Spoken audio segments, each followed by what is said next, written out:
할렐루야. 주님의 이름으로 사랑하고 축복합니다. 이 시간 우리의 마음을 모아 주님을 찬양하는 시간을 갖도록 하겠습니다. 함께 부르실 찬양은 내 평생 사는 동안 함께 찬양하시겠습니다.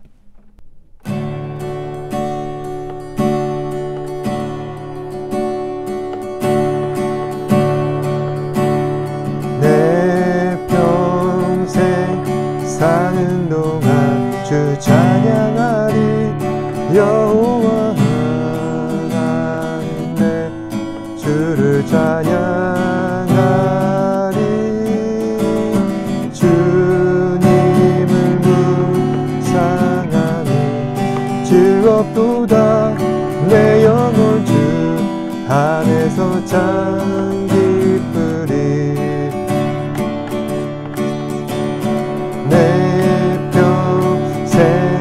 사는 동안 주 찬양하리. 여호와 하나님 내 주를 찬양하리. 주님을 묵상하니 즐겁도다. 내 영혼 주 안에서 참 기쁘리. 내 영혼아 송축하라. 내 영혼아 주님을 찬양하라. 내 영혼아 주님을 송축하라. 내 영혼아 주님을 찬양하라.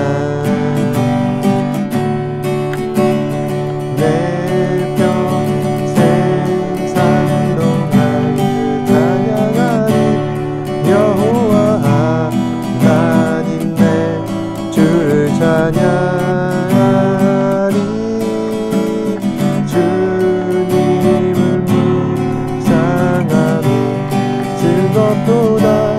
내 영혼 주 안에서 참 기쁘리. 내 영혼아 주님을 송축하라.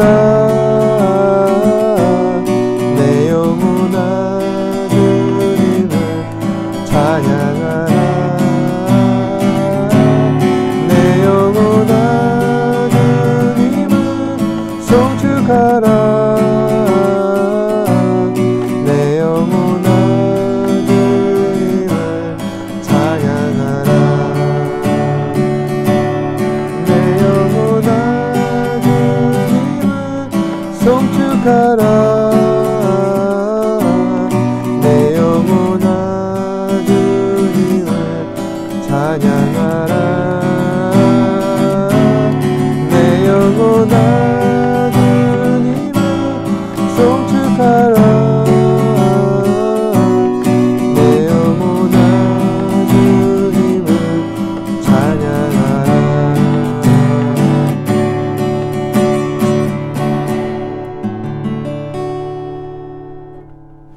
안전합니다.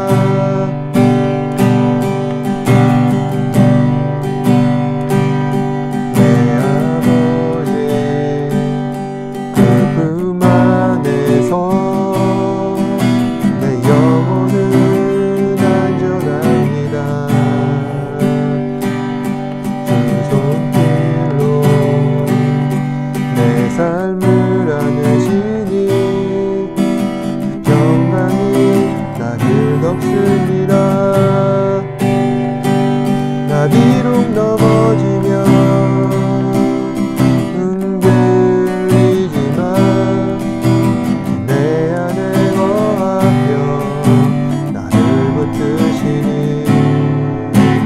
내 생각을 주께로 평강의 옷을 입습니다.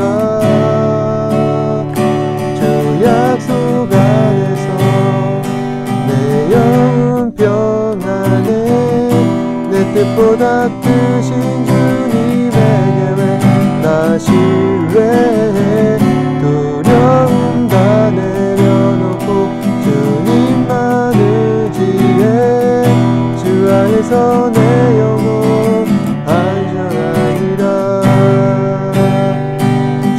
약속 안에서 내 영혼 평안해.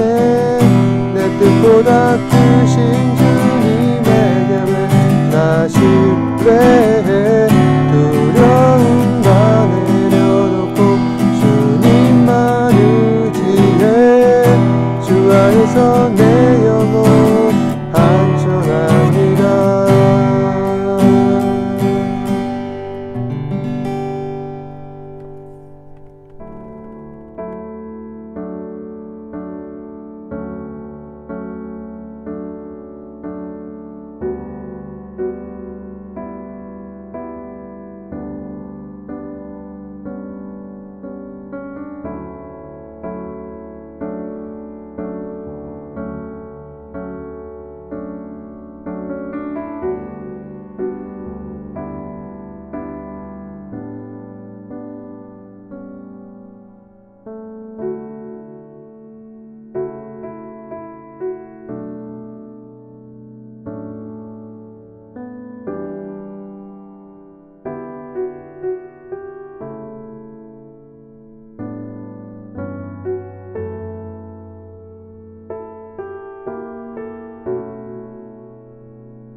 여러분께서는 어린 시절 읽었던 동화들 가운데 기억나는 이야기가 몇 가지나 되십니까?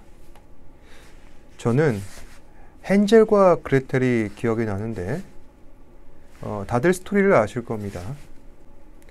어느 가난한 집안에 태어난 이 헨젤과 그레텔은 부모님에 의해 숲속에서 버림받았습니다.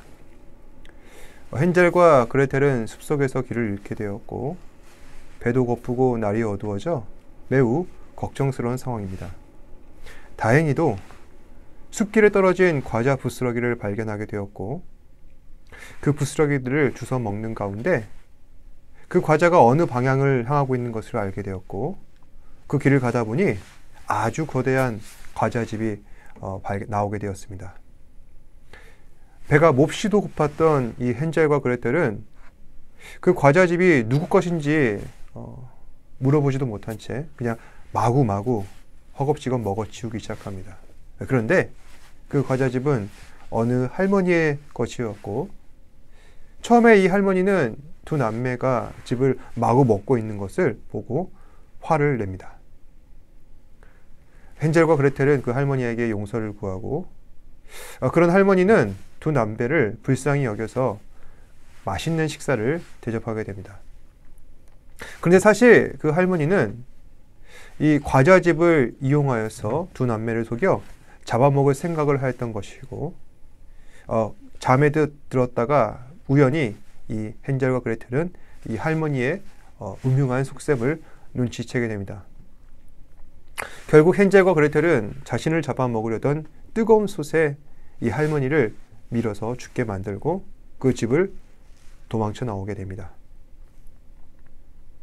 저에게 있어서 이 헨젤과 그레텔은 저의 판타지 소설이자 첫 번째 서스펜스 스릴러입니다. 큼직한 과자집의 환상과 그리고 그 아이들을 잡아먹는 할머니, 이 반전적인 설정은 그 당시에 어린 마음을 콩닥콩닥 뛰게 만들었습니다. 그런데 우리가 현실을 살다 보면은 이것은 단지 동화가 아니다, 정말 실제로 우리 안에서 나타나는 이야기구나 라는 생각을 하게 됩니다.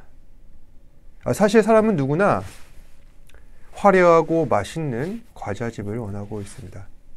하지만 이처럼 꿈 같은 환상 뒤에는 잔혹한 현실의 문제들이 기다리고 있습니다. 결국 사람들은 인생을 살다 보면 깨닫게 되는 겁니다. 나를 행복하게 만드는 것은 나를 죽일 수도 있는 것이다. 그리고 이것이 현실이라는 것 자체를 깨닫는 것은 비극이다. 그래서 달콤한 얘기에는 항상 꿍꿍이가 있기 마련이고, 화려한 파티 뒤에는 괴로움이 몰려오기 마련이다. 우리는 언제나 우리 인생 가운데 환상적인 결말을 원하지만 현실은 냉혹하다는 것입니다. 오늘 우리가 함께 읽은 이 말씀들, 오늘 본문의 말씀들은 방금 이야기 드린 이러한 현실들의 이야기를 다루고 있습니다. 구약의 역사 가운데에서 가장 아름다운 모습으로 세워져 갈 것만 같았던 이스라엘. 그 나라는 마침내 두 나라로 갈라져 북쪽의 이스라엘은 멸망하게 되었고, 이제 남유다만 남게 되었는데, 그 남유다조차 마지막 왕 시드기야가 바벨론에 의하여 노예로 끌려다니므로 무참한 끝을 맺게 된다는 것입니다. 지난주 우리는 요시야의 종교개혁으로 다시 이스라엘 백성들이 영적으로 쇄신하여 하나님의 영광을 돌리고 부흥하게 될 것을 기대하였습니다. 하지만 요시야의 개혁은 마지막 불꽃이 사그라드는 것처럼 소진되었고, 그 이후로는 모두 하나님 보시기에 악한 왕들만 세워지게 됩니다. 요시야의 뒤를 이은 17대 왕 여호아하스, 이 왕은 하나님을 제대로 섬기지 아니하고 교만한 모습으로 왕위에 있다가 결국 애굽의 바로에 붙잡혀서 남유다로 다시 돌아오지도 못한 채 애굽 땅에서 죽게 됩니다. 남유다는 그렇게 왕이 부재의 상태에 놓이게 되자 애굽의 바로가 요시야의 아들 여호아스의 조카 여호야김을 왕으로 세우는 것입니다. 여호야김은 요시야의 아들이니 다시 하나님을 잘 섬기며 우상을 타파하고, 그로 인하여 남유다는 새롭게 변화될 것으로 많은 사람들이 기대합니다. 하지만 여호야김은 결국 그의 아버지보다 못한 인물이었죠. 여호야김은 하나님 보시기에 악한 일을 저지르며 그 앞의 왕 여호야하스를 본받아 우상을 섬기게 되는 겁니다. 뿐만 아니라 애굽 바로의 명령대로 백성들로부터 많은 세금을 거두어서 백성들의 삶을 힘들게 하였습니다. 그리고 그 세금을 거둬서 애굽의 바로에게 조공으로 바칩니다. 결국 여호야김은 말년에 바벨론에 섬기게 되다가 그 바벨론을 배신함으로 인하여 갈대와 아람, 모압, 암몬 각 사방에서 보내진 적군들로 인해 그의 말년은 고통을 받게 됩니다. 그리고 남유다의 상황은 매우 궁핍하고 어려워지게 되는 것이죠. 그렇게 여호야김이 죽고 그의 아들 여호야긴이 남유대 19대 왕으로 즉위하게 됩니다. 여호야긴도 역시 그의 아버지를 따라 하나님 보시기에 악한 왕이었습니다. 결국 하나님께서는 그 여호야긴을 심판하시기 위해 바벨론의 왕 느부갓네살을 보내셔서 예루살렘 성을 에워싸고 여호야긴을 체포하십니다. 그리고 예루살렘 성전의 보물과 왕궁의 보물과 화려한 재물들을 다 몰수하고 여호야긴, 그의 어머니와 아내, 신하와 권세자들도 모두 다 바벨론으로 잡아가는 굴욕을 맞이하게 합니다. 뿐만 아니라 여호야긴의 숙부 시드기야를 이 느부갓네살 왕은 남유다의 왕으로 세워서 남유다를 다스리게 하는데, 이 시드기야도 역시 하나님 보시기에 악한 왕으로서 우상을 숭배하고 타락한 행위를 하였습니다. 또한 바벨론을 배반하는 그런 어리석은 모습을 보이자 결국 바벨론 왕 느부갓네살은 예루살렘 성벽을 파괴하고 시드기야를 잡아 끌어내고 그의 아들 두 아들들을 죽이고, 그리고 시드기야의 눈을 뽑아버립니다. 그러면서 이 눈먼 시드기야를 노예를 끌고 가면서 이제 마침내 남유다는 비참한 최후를 맞이하게 되는 것이죠. 이후에 예레미야라고 하는 선지자가 있어서 이때의 일, 왕이 끌려가고 폐허로 나와버린 예루살렘을 바라보면서 예레미야 애가라는 노래를 지어 그때의 슬픔과 비탄과 아픔을 기록한 것입니다. 이제 이스라엘의 나라에 그 이야기는 막을 내렸습니다. 한때 하나님께서 이스라엘을 너무나도 사랑하셔서 애굽에서 이스라엘을 인도하여 내시고 40년간 광야에서 훈련시키시고 또 그들보다 크고 강대한 가나안 땅을 정복하게 하시고 때로는 힘든 일도 있었지만은 사사기의 그 암울한 시대를 거쳐서 겨우 왕에 의한 통치를 받는 이스라엘 왕국을 허락하셨는데, 이스라엘 백성들은 매우 어리석어서 하나님께서 주신 이 나라, 민족, 영토를 모두 다 잃고 다시 노예의 신분으로 돌아가게 된 것입니다. 이러한 모습들은 마치 우리가 어찌할 수 없는 인간의 현실들을 반영하는 것 같습니다. 사실 우리는 모두 다 죄인이지 않습니까? 물론 우리는 우리 안에 있는 죄를 죽이고 다시 하나님의 은혜 안으로 들어가려고 노력은 하지만, 그럼에도 불구하고 다시 도돌이표처럼 죄 가운데로 들어가는 현실을 살고 있다는 것입니다. 이것이 바로 우리의 비참한 현실입니다. 그렇다고 해서 우리가 영원을 소망하는 것과 하나님께 은혜 구하는 것을 주저해야 할까요? 그래서는 안 될 것입니다. 우리는 언제나 소망을 가지고 하나님의 영원하신 나라를 고대해야 할 것입니다. 이러한 내용을 담고 있는 말씀이 오늘 마지막 부분에 나타나고 있습니다. 21절부터 23절 말씀입니다. 이에 토지가 황폐하여 땅이 안식년을 누림같이 안식하여 70년을 지냈으니 여호와께서 예레미야의 입으로 하신 말씀이 이루어졌더라. 바사의 고레스 왕 원년에 여호와께서 예레미야의 입으로 하신 말씀을 이루시려고 여호와께서 바사의 고레스 왕의 마음을 감동시키심에 그가 온 나라에 공포도 하고 조소도 내려 이르되, 바사 왕 고레스가 이같이 말하노니 하늘의 신 여호와께서 세상 만국을 내게 주셨고 나에게 명령하여 유다 예루살렘의 성전을 건축하라 하셨나니 너희 중에 그의 백성된 자는 다 올라갈지어다. 너희 하나님 여호와께서 함께 하시기를 원하노라 하였더라. 이 말씀은 남유다가 멸망한 이후에 일어날 일들을 설명하고 있습니다. 하나님께서는 이스라엘이 다시 포로가 된 후로 70년간 가나안 땅을 안식시키셨던 것입니다. 그리고 그 70년이 흐른 뒤에 이스라엘 백성들 다시 그 땅으로 돌아오게 하십니다.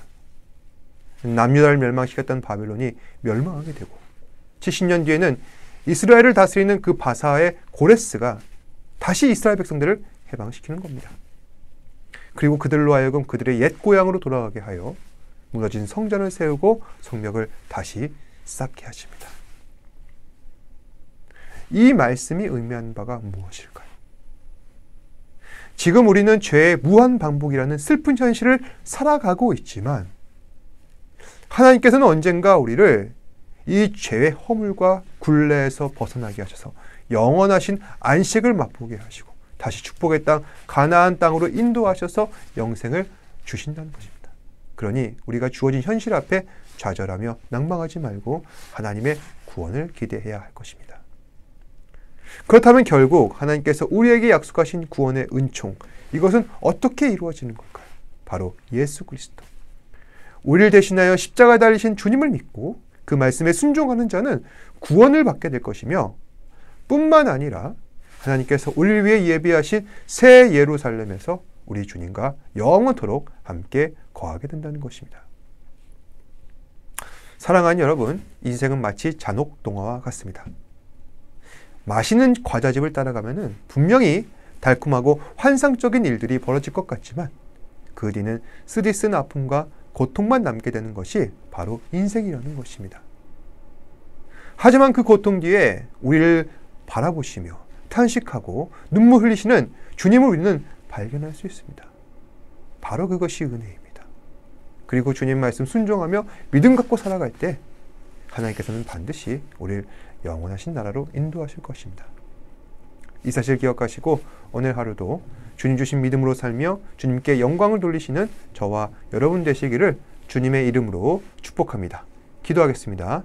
사랑과 은혜가 풍성하신 아버지 하나님, 오늘도 우리에게 귀한 말씀 주셔서 비록 우리의 현실은 이 시드기야와 같이 결박당하고 체포당하며 또한 굴욕을 당하는 비참한 현실을 살아가는 것이 인생이라지만, 그럼에도 하나님께서는 우리에게 소망과 은혜를 주셔서 영원하신 나라를 꿈꾸게 하신다는 것을 다시 한 번 더 생각해 보게 됩니다. 주님, 우리가 눈을 들어 하나님을 바라볼 때 우리의 현실 이면에 숨겨진 영원하신 소망과 하나님 나라를 발견하게 하시고 또 그 안에서 우리가 참 기쁨을 누리며 주님을 즐거워하며 살아갈 수 있는 우리 학생들 되게 하여 주시옵소서. 비록 우리의 현실은 초콜릿과 같아 달콤하지만 그 뒤에는 쓰리쓴 부분들이 너무나도 많습니다. 그러나 언제나 하나님의 은혜 안에 거하는 주의 자녀들은 그 쓰리쓴 현실조차 기쁨으로 승화시키며 또한 그 가운데에서 은혜의 요소들을 발견하며 하나님 앞에 영광을 돌리는 주의 복된 자녀인 줄로 믿습니다. 주님, 우리 학생들이 그렇게 살 수 있게 하여 주시옵고 이 현실을 견디고 또한 하나님께서 우리에게 주신 은혜를 발견할 때 도리어 현실로 인하여 우리가 고통받는 것이 아니라 하나님께 영광을 돌리는 그런 귀한 자녀로서 거듭날 수 있는 우리 학생들 되게 하여 주시옵소서. 모든 것에 감사드리며 예수님 이름으로 기도드립니다. 아멘. 하늘에 계신 우리 아버지여, 이름이 거룩히 여김을 받으시오며 나라가 임하시오며 뜻이 하늘에서 이루어진 것 같이 땅에서도 이루어지이다. 오늘 우리에게 일용할 양식을 주시옵고 우리가 우리에게 죄 지은 자를 사하여 준 것 같이 우리 죄를 사하여 주시옵고 우리를 시험에 들게 하지 마시옵고 다만 악에서 구하시옵소서. 나라와 권세와 영광이 아버지께 영원히 있사옵나이다. 아멘. 힘을 내요 당신에게